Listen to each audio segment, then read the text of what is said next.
Hello दोस्तों, UGC ने decide कर लिया है कि वो इस बार फाइनल ईयर के एग्जामिनेशंस करवा के रहेगा। सो मैं स्पेशली बात करूंगा लॉ एग्जाम्स की, एलएलबी एग्जाम्स की। एलएलबी फाइनल ईयर के एग्जाम्स, जैसा कि आप सबको पता होगा कि इस बार एमसीक्यू यानी कि मल्टीपल चॉइस क्वेश्चन पैटर्न पर बेस्ड होगा। इससे पहले हम सभी हर बार थ्योरी बेस्ड पर देते आए हैं एलएलबी के एग्जाम्स, बट इस बार एमसीक्यू पर होगा, जिसको देखते हुए स्टूडेंट्स में काफी असहजता देखने को मिल रही है। अगर आप भी इसी उधेड़ बुन में लगे हुए हैं कि इस बार एमसीक्यू से कैसे निपटा जाएगा, तो ये वीडियो आपके लिए है। अंत तक हमारे साथ बने रहें, because I would love to help my community and my community in the sense law students. So दोस्तों, welcome to the Judicial Junction and welcome to the very first episode of the Judicial Junction where all the judicial concepts are cleared. So मैं हूं आपका दोस्त मोहम्मद तौफीक खान। मैं अलग अलग law subjects पर MCQ based videos बनाता रहूंगा थोड़े थोड़े दिनों के गैप पर। आपको एक वीडियो में मैक्सिमम कितने एमसीक्यूज चाहिए या आप कितने बर्दाश्त कर सकते हो, 50, 100, 200, 500, आप जितने भी बोलोगे मैं उतने एमसीक्यूज एक ही वीडियो में कवर करने की कोशिश करूंगा। सो ये आप मुझे बताओ कमेंट बॉक्स में, जितने आप बोलोगे उतने एक वीडियो में मैं कवर करने की कोशिश करूंगा। अगर 5-10 भी कमेंट्स आ गए और अगर किसी को लगता है कि उसे ये वीडियो इन्फॉर्मेटिव लगती है या मैं किसी की हेल्प कर पा रहा हूं, so I would love to do that. So guys, अगर आप ये वीडियो देखना स्टार्ट कर चुके हैं तो आई विल सजेस्ट यू कि प्लीज पेन और पेपर हाथ में लेकर बैठें, बिकॉज इस पर्टिकुलर वीडियो में मैं कवर करूंगा सीपीसी की इंपॉर्टेंट सेक्शंस, सीपीसी की कुछ इंपॉर्टेंट बातें जो आपके फिंगर टिप्स पे होने चाहिए। इनफैक्ट एक पूरा सीपीसी का ओवरव्यू, कुछ ऐसे फैक्ट्स जो आपके फिंगर टिप्स पे होने चाहिए और जो आपको एमसीक्यूज में भी काफी हेल्प करने वाले हैं। तो चलिए स्टार्ट करते हैं। यस, आई नो गाइस कि मैं थोड़ा सा फास्ट बोलता हूं, बट मुझे ये भी पता है कि आप सब लॉ स्टूडेंट्स हैं, तो आपको इससे भी ज्यादा फास्ट बोलने, सुनने और लिखने की आदत पड़ी हुई है। So please bear with me and उसके लिए मुझे माफ कीजिएगा। तो स्टार्ट करते हैं सीपीसी की basic information. Guys, so till 1859 1859 तक हमारे पास कोई भी यूनिफॉर्म्ड कोडिफाइड सिविल लॉ नहीं था। देन फाइनली 1859 में हमें पहला सिविल प्रोसीजर कोड मिला, जिसको ड्राफ्ट किया गया था एक कमेटी के द्वारा, और इस कमेटी को हेड किया था सर जॉन रोमिली ने, JOHNROMILY, सर जॉन रोमिली ने। 1859 में हमें पहली बार सिविल प्रोसीजर कोड मिला। देन उसके बाद में इसे 1877 में अमेंड किया गया, संशोधित किया गया। उसके बाद में इसे एक बार और 1882 में संशोधित किया गया। 1882 में एक और एक्ट आया था, कौन सा आप कमेंट सेक्शन में बताइए। 1882 में इसे एक बार फिर से अमेंड किया गया। उसके बावजूद भी जिस ऑब्जेक्टिव को फुलफिल करने के लिए इस कोड को बनाया गया था, वो ऑब्जेक्टिव फुलफिल नहीं हो पाया। देन काफी सारे संशोधन होने के बाद फाइनली हमें 1908 में हमारा जो सीपीसी जो वर्तमान में लागू है वो फाइनली मिला। So what is the meaning of CPC? CPC civil procedure code 1908 और कोड ऑफ सिविल प्रोसीजर 1908, या हिंदी में कहें तो दीवानी प्रक्रिया संहिता 1908। ये 1908 क्या है? What is 1908? 1908 is the year of enactment. 1908 को सीपीसी इनैक्ट हुई थी और कमेंस्ड कब हुई थी? 1909 में। सो 21 मार्च 1908 में सीपीसी इनैक्ट हुई थी और 1 जनवरी 1, 1909 को कमेंस्ड हुई थी।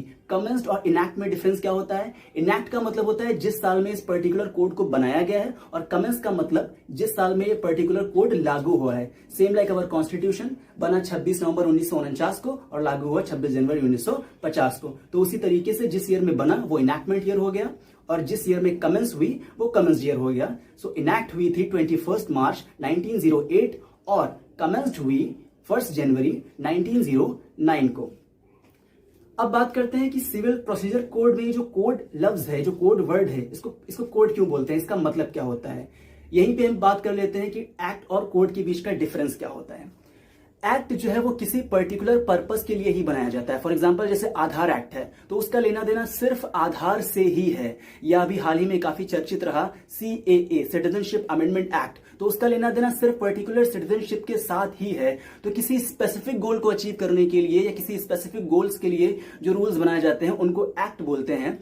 कोड का मतलब क्या होता है कि हमारे पास बहुत सारे एग्जिस्टिंग लॉज ऑलरेडी होते हैं, लेकिन उनमें इनकंसिस्टेंसी होती है, वो एक जैसे नहीं होते हैं। कहीं पर किसी अलग तरीके से फॉलो किए जा रहे हैं, कहीं पर किसी अलग तरीके से फॉलो किए जा रहे हैं, तो उनके फॉलो करने के तरीके को लेकर के काफी डिस्प्यूट होता है अलग अलग जगहों पर। तो इसलिए जो ऑलरेडी एग्जिस्टेड लॉज होते हैं उनको एक पास मिला करके एक पास सम्मिलित कर दिया जाता है, उसी को बोलते हैं कोडिफाइड लॉ। जैसे हमारे पास आईपीसी है, Indian penal code 1860, that is also a codified law. इसी तरीके से जो सिविल प्रोसीजर कोड 1908 है वो भी एक कोडिफाइड लॉ है।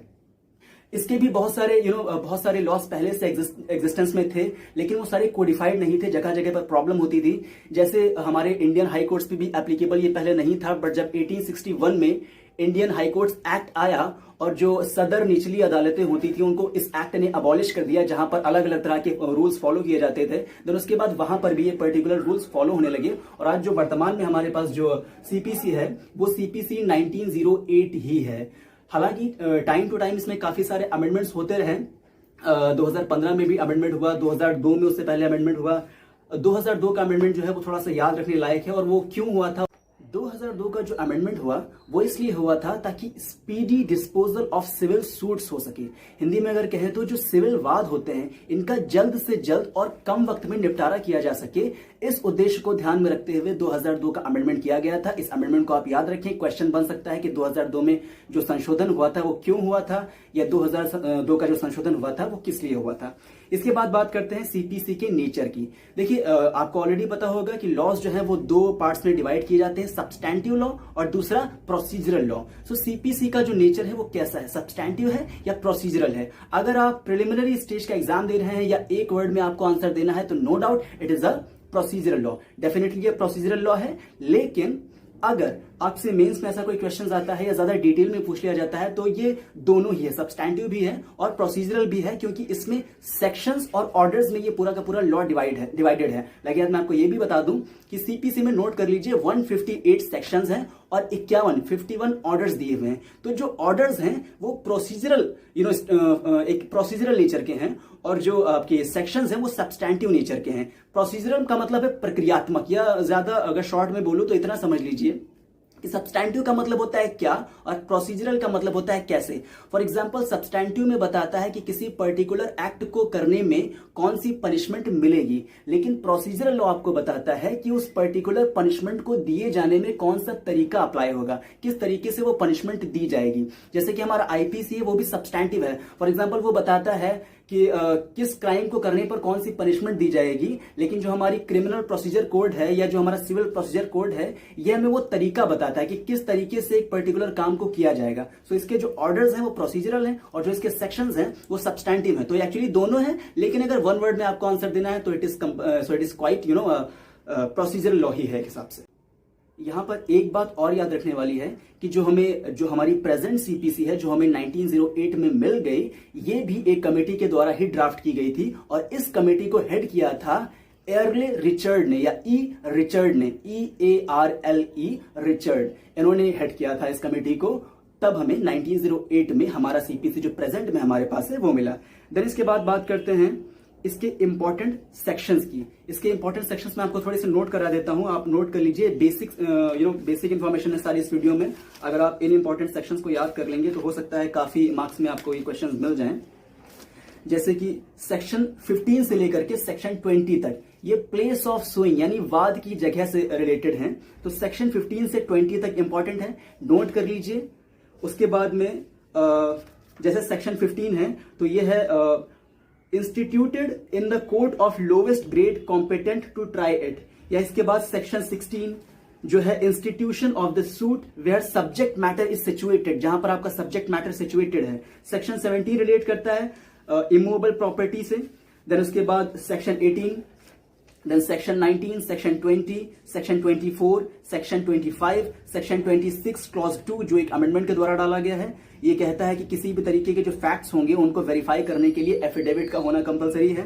Section 27, section 32, 35, 35A, 35B, 95, 39, section 58, section 80, section 89, section 91, section 92, section 94, section 95, 96, 100, 114, 115, section 114 and 132, 122, 148, 151, 152।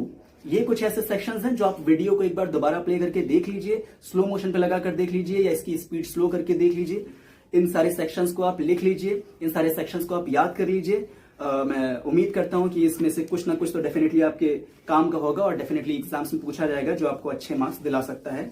So video like करने के लिए नहीं भूलूंगा। अगर आपको लगता है कि कुछ भी इसमें इन्फॉर्मेटिव है जो आपको कहीं से भी थोड़ा सा भी हेल्प कर सकता है, इस वीडियो की वजह से आपको 2, 4, 10 नंबर भी आपको मिल जाते हैं, तो मेरा ये वीडियो बनाना सफल हो जाएगा। वीडियो को पूरा देखने के लिए thank you so much. Social distancing का पालन करते रहें, अपना ख्याल रखें, और अगर इस वीडियो से रिलेटेड आपको कोई भी क्वेरी है तो आप प्लीज कमेंट बॉक्स में मुझसे पूछें। मिलते हैं नेक्स्ट वीडियोस में। Thank you so much.